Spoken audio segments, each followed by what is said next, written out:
नमस्कार, eco and energy talk के इस खास एपिसोड में आपका स्वागत है। आज हम पहुंचे हैं झारखंड के रांची और यहाँ पर चल रहा है एक जलवायु अखड़ा। जलवायु अखड़ा का मतलब है, अखड़ा कहते हैं जो सेलिब्रेशन का ग्राउंड होता है। तो यहाँ पर अलग अलग क्षेत्र से लोग आए हुए हैं और हमें कई चीज़ें देखने सीखने को यहाँ पर मिल रही हैं। तो हमने सोचा कि हम अपने दर्शकों तक ये बात भी पहुँचाएँ।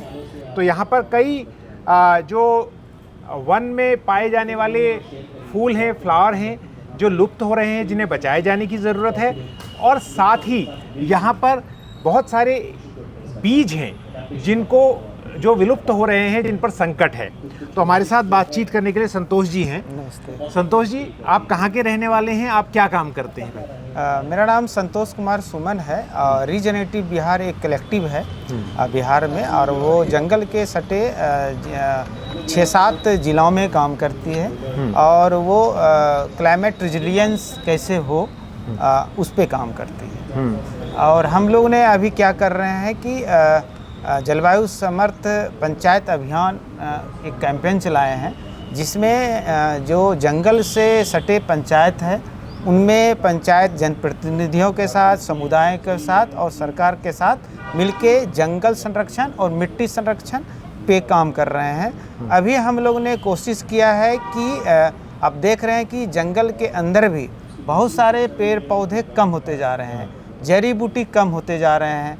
तो उसको हम लोग कोशिश कर रहे हैं कि जंगल के अंदर में जो लुप्त हो रहे हैं पौधे हैं उसको संरक्षित होने पे काम। तो हमें उदाहरण देकर बताइए, ये 2 चीज़ें हैं, ये मैं दिखा रहा हूँ दर्शकों को, इन दोनों के बारे में बताइए। ये जंगल में पाए जाते हैं? नहीं, ये जंगल में नहीं पाए जाते हैं। हाँ। ये देखिए, ये एक तरह का पहले जो हमारे ज़माने में जो खाने वाला झींगा होता था। हाँ। तो ये इस तरह का झींगा मिलना मुश्किल हो गया है। हाँ। तो इसको बचाने का कोशिश कर रहे हैं कि इसमें जो ये देसी बीज था, ठीक है, ये हमारे परिवार से, हमारे आसपास वो छतों में भी रख देते थे लोग सुखाने के लिए। तो एक कद्दू तरह की प्रजाति है। हाँ, कद्दू नहीं, एक झींगा है। हाँ। और उसको हम लोग बचाने का कोशिश कर रहे हैं। फिर ये बचा ही नहीं रहे हैं, कोशिश कर रहे हैं इसका सीड फिर लोगों को वापस दे रहे हैं और वो फिर वापस आ रहा है। और ये चीज़ क्या है? ये है धान है, जो हमारे पहले पुराने लोग इसको उगाया करते थे।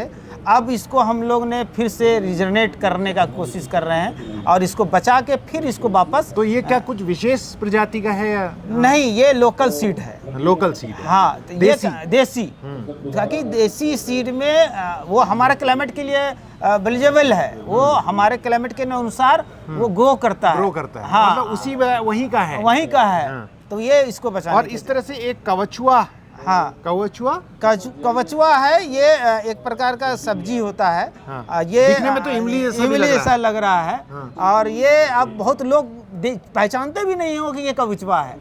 और ये जबकि गांव में एकदम नहीं, ये भी लुप्त होते जा रहे हैं। हाँ, पर सब्जी पहले बनाई जाती है। वो टेस्टी है और बहुत खाने लायक है। हाँ। तो ये तो चीजें हुई, लेकिन बहुत सारी चीजें आपने यहाँ पर वन का रखी हैं। तो उदाहरण के लिए जैसे माना मैं ये उठा लूँ, ठीक है। हाँ। अब इसको हम अगर उठाएं, इसको दिखाइए जरा।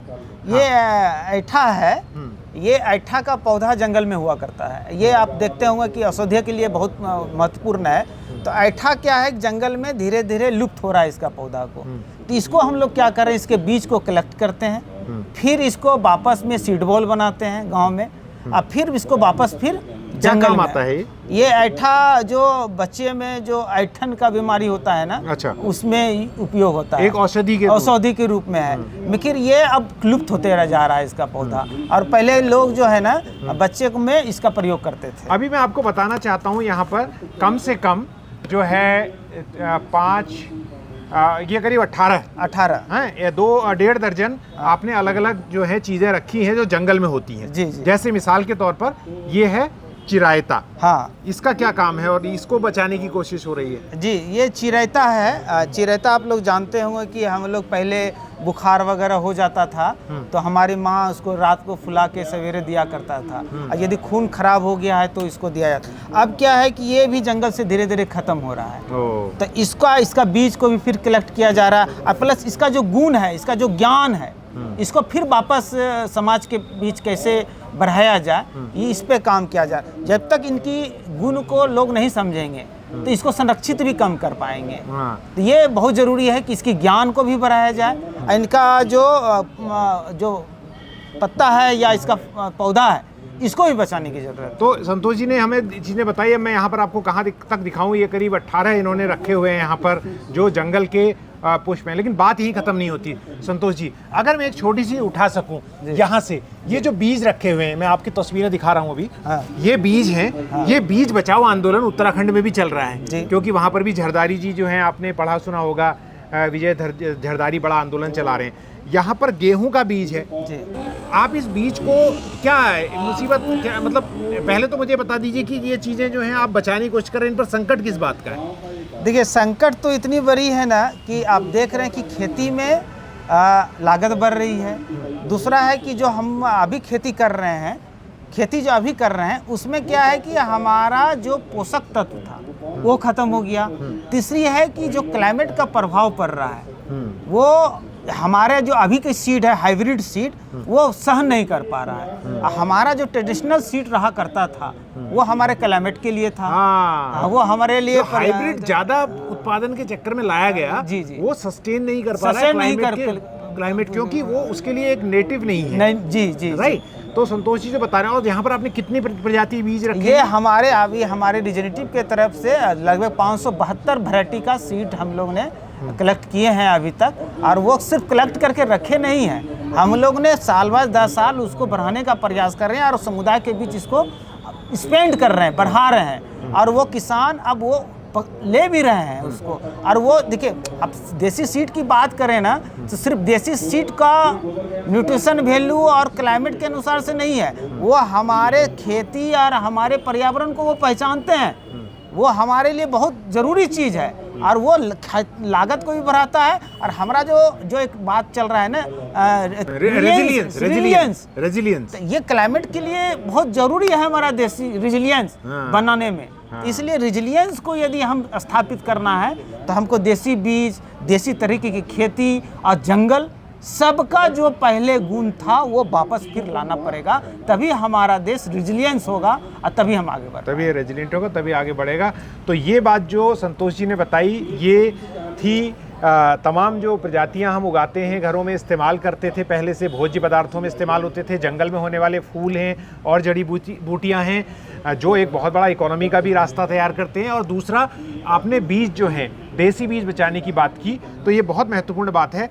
इनके खत्म होने के पीछे वजह जो आपने बताई, एक तो जलवायु परिवर्तन, दूसरा जो पेस्टिसाइड्स का बहुत ज़्यादा इस्तेमाल हो रहा है, तीसरा हाइब्रिड बीज जो आ गए हैं वो टिक नहीं पा रहे हैं, चरम मौसमी घटनाएं जो हो रही हैं, जी, जी, जी। और लोगों में विजडम की कमी, जो आपने कहा ज्ञान की कमी है, उसको बचाना और इस्तेमाल करना ज़रूरी है। तो एक तरीका बता दीजिए, आप क्या इस्तेमाल करते हैं बचाने के लिए, कि बना के दोबारा भेजते हैं? कुछ आपने बताया था, क्या एक बार बता दीजिए। नहीं, हम लोग ये जैसे बीज बचाने के लिए आप क्या करते हैं?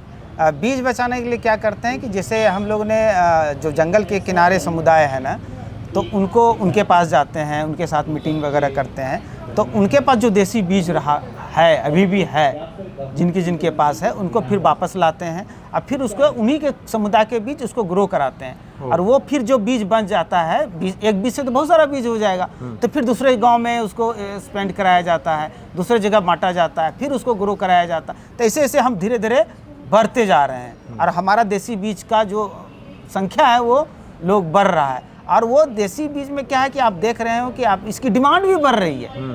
आप देखे होंगे कि यदि एक छोटी सी पपीता हाइब्रिड की बाज़ार में मिल रहा है, मगर यही देसी बीज यदि आप का पपीता का बाज़ार में रखते हैं तो जल्दी ख़त्म होता है। एक उदाहरण के तौर पे हम बात करते हैं सर, कि आप देसी चावल और हाइब्रिड की चावल में, देसी चावल की डिमांड बढ़ गई है इस बार, तो पिछले 2-3 साल से। क्या है कि आदमी सेहत के लिए भी कंसर्स हो रहे हैं, और वो सेहत तो अलग चीज़ है।